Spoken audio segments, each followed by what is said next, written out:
The applied force. The applied hand is specifically the force that a human hand exerts on an object. No human, no applied force. Please don't come to me saying the string, or the kid is pulling on a string, so he's making the car move.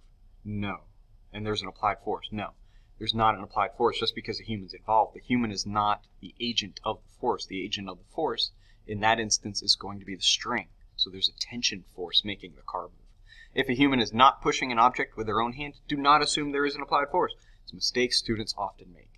Just because there's a human involved does not mean that a human hand is applying the force. Technically, the applied force is actually a normal force because the hand is a surface, and when you push something, you have to be pushing it perpendicular.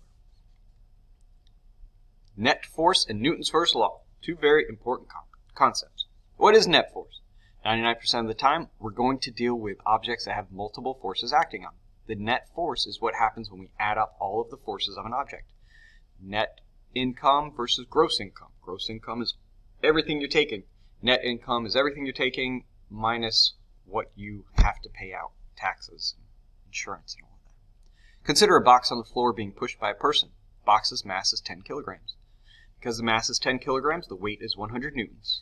Remember, the weight equation equals mass times the gravitational field, which is 10.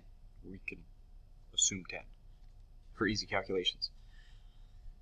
And it always points down. The normal force is 100 newtons upward to support the weight of the box and to not break the floor. If the applied force is 150 newtons to the right,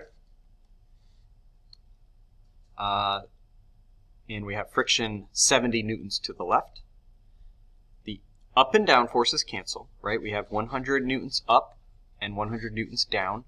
Down we're going to take as negative, up to be positive. If we add just our vertical together, which is what we have to do, we have to treat vertical separate from horizontal. So we add our vertical forces together. We have 100 up, positive, plus negative 100 down equals 0. So the box is not going up or down. It's not floating. It's not sinking. The floor is not breaking, anything like that. The left and right forces add up to 80 newtons to the right, treating right as positive and left as negative. Okay, so we have 150 to the right, so that's our positive number, plus a negative 70 newtons. That's to the left. So 150 plus negative 70 gives us 80 newtons to the right. We can accurately predict that this box is moving to the right without even looking at a picture or anything like that. We're only looking at words.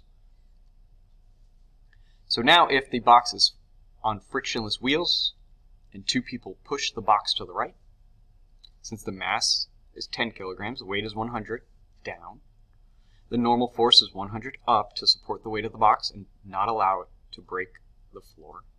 Suppose the first person again exerts 150 newtons to the right, and the second person exerts 70 newtons to the right. The up and down forces cancel. Still, the box is not floating, it's not sinking, the floor is not breaking. The two rightward forces add up to 220 newtons to the right, so the net force is 220 newtons. Because of the frictionless wheels. If both people quit pushing and a third stronger person exerted a single 220 newtons to the right, the box would move in the same way as it did with two people pushing on it. Of course. Because it doesn't matter how many people are pushing something, it just matters with what force are they pushing. Newton's first law tells us if there is no net force, there's several ways. Newton's first law tells us what happens if there's no net force. Several ways to say Newton's first law. If there is no net force on an object, the object moves with a constant velocity. If all the forces on an object balance, then the object moves with a constant speed and constant direction. If an object does not speed up, slow down, or turn, then all of the forces acting on the object cancel. Pause this and take in all of that. Read it again for yourself. If there's no net force, no change in motion, and no change in motion, no net force. you have to have force to change an object's state of motion. And there's basically three states of motion that we're going to deal with. We have constant velocity, which we saw with objects moving at a steady speed. Then we have at rest, where an object is not moving. And we have accelerating. It's either speeding up or slowing down. And the only way to get out of one of these three different states of motion is to apply a force. A change in motion is a change in speed or direction. This means that forces do not cause motion, instead forces cause changes in motion. It's a small detail, but by understanding that the force doesn't cause the motion, it causes you to change from these states, that's going to help you when it comes time for problem solving. Now let's talk about the direction of the net force. Let's see if you can pick out the pattern. If the total of all upward forces is greater than the total of all downward forces, the net force is upward. If there's more right force than left force, the net force is rightward. If there are more downward newtons than upward newtons, the net force is upward. No, it's downward. If the leftward force is greater than the rightward force, the net force is to the left. I don't know where my picture is, just so you know. If it's like in the middle of the screen, I'm so sorry. I can't see it. How does the net force change motion?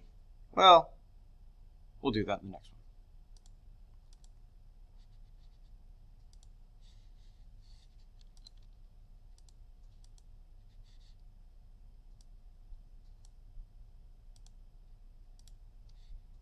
one. Okay, that's good.